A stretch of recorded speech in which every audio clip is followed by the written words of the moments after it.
मनरेगा का नाम बदलकर जी राम जी होना और इसमें कई बदलाव को लेकर कांग्रेस का विरोध जारी है। अंबाला में भी आज कांग्रेस ने मनरेगा जी राम जी को लेकर विरोध जताते हुए भाजपा पर जुबानी प्रहार किया और कहा कि भाजपा ने सिर्फ मनरेगा का नाम नहीं बल्कि पूरा उद्देश्य बदल दिया है। उन्होंने कहा कि कांग्रेस ने लोगों की भलाई के लिए मनरेगा की शुरुआत की थी, लेकिन आज भाजपा ने इसे भी खत्म करने का काम कर दिया है। मनरेगा एक परिपूर्ण योजना थी, लेकिन मौजूदा सरकार लोगों को काम नहीं देना चाहती, इसीलिए इसमें बदलाव किया जा रहा है। प्रेस के सभी भाइयों, आपका यहाँ स्वागत है। धन्यवाद करता हूँ मैं आपका आज के लिए भी, और पूर्व में भी आपसे में बहुत सहयोग मिलता रहा है। भविष्य में भी हम आपसे आशा करते हैं कि ये सहयोग भाइयों की तरह हमें आपकी तरफ से मिलता रहेगा। आज यहाँ उपस्थित हैं हमारी विधायिका श्रीमती शैली चौधरी जी, पूजा चौधरी जी, और हमारे जिला के प्रधान अमन जी, दुष्यंत जी, परी जी, और हमारे पदाधिकारी मिथुन जी, मेहता जी भी आगे हैं, और जैन साहब, आप सबका स्वागत। हमारे कई कांग्रेस के और भी सीनियर यहाँ नेता मौजूद हैं।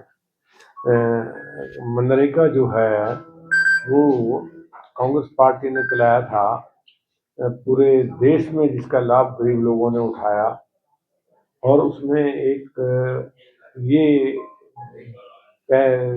बात को समझते हुए कि काम एक अधिकार है, और बहुत से लोगों को रोजगार उसमें गारंटी दी थी, और तय किया गया था कि इसमें इतने धन का जरूर एक परिवार में से जो है मिलेगा, और समय भी तय था कि 15 दिन के अंदर के मांगने के बाद दिया जाएगा। और जो है उसमें न्यूनतम मजदूरी भी जो है बहुत अच्छी रखी गई थी। पंचायतों को मजबूत करने का भी एक तरीका था, और पूर्ण अधिकार पंचायतों के पास थे। गाँव की तरफ से डिमांड जाती थी जिसमें कि कई परियोजनाओं पर यह काम हो सकता था। बहुत करोड़ों लोगों ने इसका फायदा उठाया, लेकिन हरियाणा से भी ज्यादा ऐसे प्रदेश हैं जहाँ इसकी जरूरत है। जैसे यहाँ दूसरी स्टेटों से, झारखंड से, बिहार से, यूपी से मजदूरी करने लोग आते हैं, तो वहाँ मजदूरी न होने की वजह से ये यहाँ आते हैं। ये लोगों को भी वहाँ मजदूरी मिलती थी, तो इस पर एक कुठाराघात बीजेपी ने किया है, और इसके स्वरूप भी इसका बदल दिया है। पहले इसमें 90% जो है पैसा वो केंद्र देती थी सबसे, अब इसको 40% स्टेट में भागीदारी कर दी है, और काम के और नियम भी बदल दिए हैं कि सरकार तय करेगी क्या काम होगा क्या नहीं होगा, और उसमें मजदूरी कितनी होगी ये भी तय सरकार करेगी। पंचायतों का अधिकार तो इसमें रहा ही नहीं, पंचायती सिस्टम को हमारे कमजोर किया गया है। तो इन सब बातों को लेके कांग्रेस पार्टी ने पूरे देश में जो है इसको मनरेगा बचाओ अभियान चलाया है, हरियाणा में भी और अम्बाड़ा में भी। अम्बाड़ा में कल हम धरना देंगे, और एक लंबे समय तक ये चलेगा प्रोग्राम। इसमें हम जो है सरकार को पूरी तरह से जो है जोड़ेंगे, और कोशिश करेंगे कि ये दोबारा से इसको दुरुस्त किया जाए। यही हमने आपसे कहना था। और इसके बाद मैं शैली जी से और पूजा जी से भी कहूँगा कि वो भी इसमें अपना थोड़ा योगदान दें, जो मैं ब्रीफ नहीं कर सका, तो भी तैयारी चाहिए, बताएं। मैं धन्यवाद करना चाहूँगी हमारे बहुत ही आदरणीय पूर्व मंत्री और मौजूदा अम्बाला शहर से विधायक हमारे बहुत ही वरिष्ठ निर्मल सिंह जी का, मेरी बड़ी बहन नारायणगढ़ से विधायक शैली चौधरी जी का, अम्बाला से हमारे जिला अध्यक्ष दुष्यंत जी का, पवन अग्रवाल जी का, और पम्मी जी का, और सभी का, और साथ में हमारे सभी जो प्रेस के भाई बहन आए हैं, आप सबका मैं बहुत बहुत धन्यवाद करती हूँ, स्वागत करती हूँ। आज की हमने जो प्रेस कॉन्फ्रेंस बुलाई है। उसका जो मेन उद्देश्य है वो यही है कि जो मौजूदा सरकार है वो किस प्रकार से मनरेगा को खत्म करने का एक प्रयास कर रही है।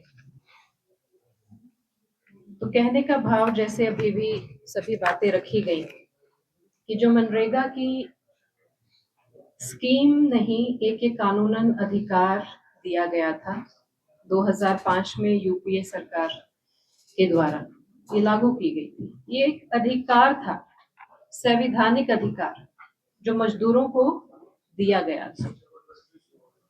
अब इसको लगभग 20 वर्ष बीत चुके और इसका जो लाभ है वो पूरे देश में मिलता था। इस अधिकार के तहत ये एक जिम्मेदारी आती थी सरकार के ऊपर, केंद्र सरकार के ऊपर, राज्य सरकार के ऊपर, कि जो भी व्यक्ति रोजगार मांगेगा उसको रोजगार दिया जाएगा। ये उसका कानूनन अधिकार था, योजना नहीं थी मात्र, परंतु एक अधिकार था, और 15 दिनों के भीतर दिया जाएगा। जो मुख्य बिंदु है वो मैं आप सबके बीच में रख रही हूँ।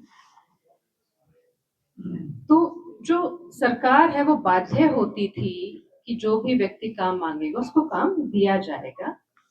लेकिन अब इन्होंने क्या अंतर किया है वो मैं आपके बीच में रखना चाहूंगी। पहला, कि आपके काम करने के अधिकार को अब जो मौजूदा सरकार है वो छीन रही है। कैसे? पहले हर परिवार को 100 दिन का काम एक कानूनी गारंटी के तहत दिया जाता था। हर परिवार को, कोई भी मांग सकता था, और इसका जो लाभ था वो विशेषकर जो हमारी महिलाएं भी हैं उनको भी होता था। जैसा कि मैं आपके साथ साझा करना चाहूंगी कि जितने भी हमारे मनरेगा के तहत रोजगार दिया गया उसमें 60% महिलाएं, उन्होंने इसका लाभ पाया। हर गांव में कानूनी गारंटी के रूप में इसको लिया जाता था। लेकिन इन्होंने अब क्या किया है, इस जो नई योजना लेकर आए हैं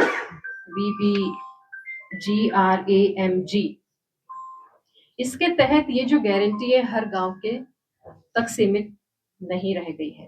केवल उन्हीं गांव में ये चाहते हैं इसका लाभ पहुंचाना जिनको वो अधिसूचित करेंगे। पहले हर गांव में हर परिवार, हर व्यक्ति अपना अधिकार मांग सकता था, लेकिन अब केंद्र सरकार बताएगी कि हम इन गांव में काम देंगे। तो एक बहुत बड़ा एक धोखा है और बहुत बड़ा ये जैसे कि अधिकार छीनने वाला काम करने की इनकी मंशा है।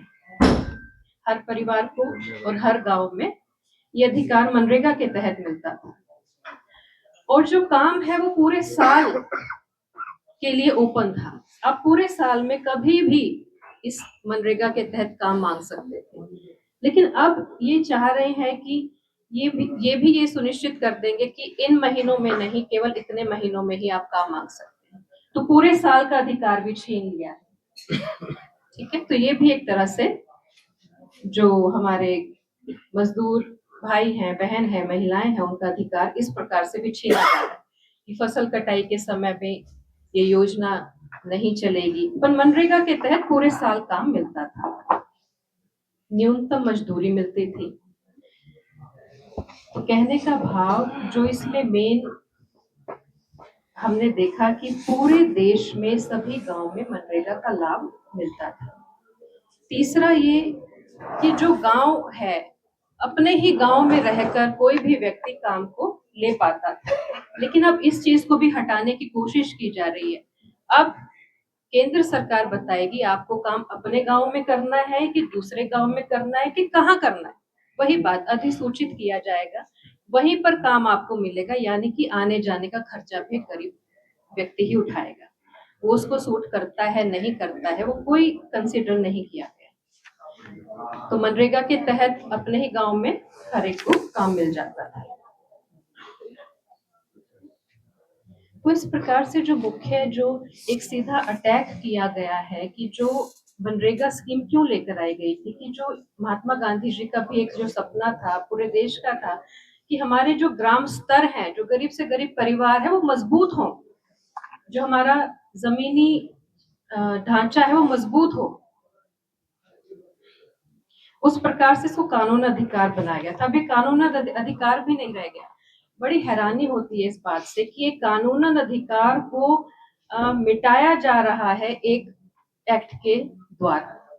जो अधिकार है ऑलरेडी, उसको मिटाने का प्रयास एक और एक्ट को लाके किया जा रहा है। कानून तो लाया जाता है जन सुविधा के लिए, जन कल्याण के लिए, और ये ऐसा अपनी मंशा लेकर आए हैं कि बने बनाए 20 सालों से चले चलाए अधिकार को मिटाने की मंशा दिखाई दे रही है। तो इस प्रकार से बहुत सी बातें हैं जो हम देख रहे हैं कि जो मनरेगा है उसको बजाय कि प्रभावी बनाया जाता, उसको खत्म करने की दृष्टिकोण से इन्होंने ये कदम उठाया है, जिसकी हम बहुत ही कड़े शब्दों में निंदा करते हैं। ये जो फैसला हुआ है ये बहुत गलत हुआ है। ये गरीब विरोधी फैसला किया गया है और हम कांग्रेस पार्टी के सभी सदस्य, सभी नेतागण, सभी पूरे देश में, हर राज्य में, हर स्तर पर इसका विरोध करेंगे। और इन्होंने जो किया है कि जो वेतन था, पहले केंद्र सरकार 100% केंद्र सरकार उठाती थी, राज्य सरकार नहीं उठाती थी। अब इन्होंने बिना विचार विमर्श के, बिना किसी सहमति के, बिना किसी राज्यों से पूछे राज्य के ऊपर 40% भार डाल दिया है। तो क्या राज्य सरकारें इतनी मजबूत हैं कि वो 40% जो एक बोझ है वो उठा पाएंगी? और आप सभी के सामने है, ये प्रश्न भी लगाया गया था पिछले सेशन में पार्लियामेंट में। हमारे बहुत ही आदरणीय अंबाला लोकसभा से सांसद श्री वरुण चौधरी जी ने ये प्रश्न लगाया था कि हरियाणा में मनरेगा स्कीम को लेकर कितना काम दिया गया, कितना बजट यूज किया गया है। तो उसमें यही बात सामने आई कि लगभग 8 लाख लोगों ने अपने आप को पंजीकृत किया था हरियाणा प्रदेश में मनरेगा स्कीम के तहत, जिसमें से मात्र 2100 कुछ लोगों को ही 100 दिन का वेतन दिया गया। पहली बार जब कानून अधिकार है कि आपको काम देना है, तो कानून वो अधिकार उनको दिया नहीं गया। दूसरा, अगर आप काम नहीं दे पाते हैं तो राज्य सरकार की जिम्मेदारी होती थी कि वो कंपनसेशन देगी, जिसको क्या भत्ता, कंपनसेशन भत्ता देगी, वो भी किसी को नहीं दिया गया। जब सरकार अपनी जिम्मेदारी ही नहीं निभा पाई पिछले इतने वर्षों से, तो स्कीम कैसे खत्म कर सकती है? जो अधिकार कानूनन दिया गया है, जब वो पूरा ही नहीं किया सरकार ने, तो स्कीम कैसे खत्म हो सकती है? तो हमारी ये मांग है कि मनरेगा स्कीम को दोबारा से बहाल किया जाए। ये ग्रामीण विरोधी, मजदूर विरोधी जो कदम उठाया गया है, इसको वापस लिया जाए और जो मजदूरों का कंपनसेशन बनता है वो उनको दिया जाए। मजदूरों के हाथ मजबूत किए जाए, ना कि उनके अधिकारों को छीना जाए। तो इस प्रकार से हम ने ये अभियान शुरू किया है। ग्रामीण आजीविका पर इस गंभीर हमले की गंभीरता को देखते हुए कांग्रेस कार्य समिति ने 27 दिसंबर 2025 को हुई अपनी बैठक में सर्वसम्मति से मनरेगा बचाओ संग्राम नामक एक राष्ट्र व्यापी जन आंदोलन शुरू करने का निर्णय लिया है।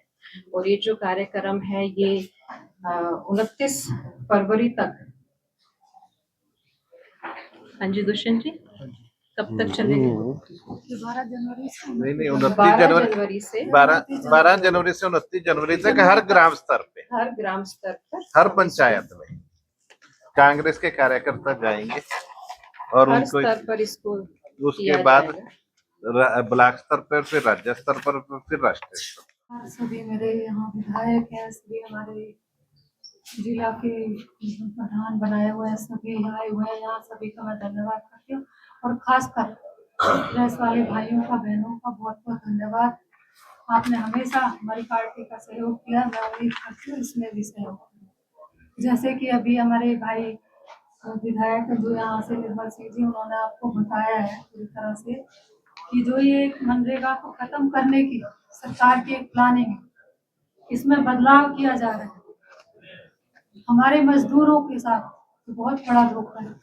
आप देखेंगे गाँव के अंदर कितना फायदा होता था गरीब आदमी को, चाहे उसमें महिलाएं थी हमारी जो बाहर नहीं जा सकती है, गांव के अंदर उनको काम मिलता था। और उस सारी गारंटियों को खत्म किया जा रहा है, सारे बदलाव किए जा रहे। जो ये बदलाव किए गए हैं इसके अंदर, इसका हम सभी, हमारी पूरी पार्टी पूरे देश के अंदर विरोध कर रही है। और हम लोग यहाँ पर भी अम्बाला में इसका विरोध कर रहे हैं। धरना प्रदर्शन हमारे चलते रहेंगे। देखो, कोई ना तो इसमें कोई गारंटी है, सारी खत्म की जा रही है। और इनको मजदूरी क्या मिलती है?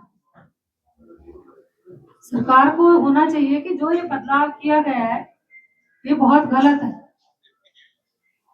होना ये चाहिए। अब बात करते हैं ये 125 दिन की, हम 125 दिन रोजगार देंगे, इसकी गारंटी क्या है? जैसे पहले हमारे जो ये मनरेगा जो हमारी सरकार लेकर के आई उसमें गारंटियां थी, और अब ये जो सरकार के ऊपर बोझ डाला जा रहा है, पहले सरकार के पास फंड की कमी है, पहले ही काम नहीं हो रहे हैं। ये जो हमारी राज्य सरकार है, पहले दिल्ली सरकार से फंड आता था तो काम फिर भी हो जाते थे। अब तो ये हरियाणा सरकार को इसमें काफी 40% देना पड़ेगा, तो उसमें कहाँ करेगी सरकार? ये सारे गरीब लोगों को मारा जा रहा है। तो मेरा तो अनुरोध है सभी से, आपसे भी कहूंगी कि आप लोग भी इसमें हमारा सहयोग करें।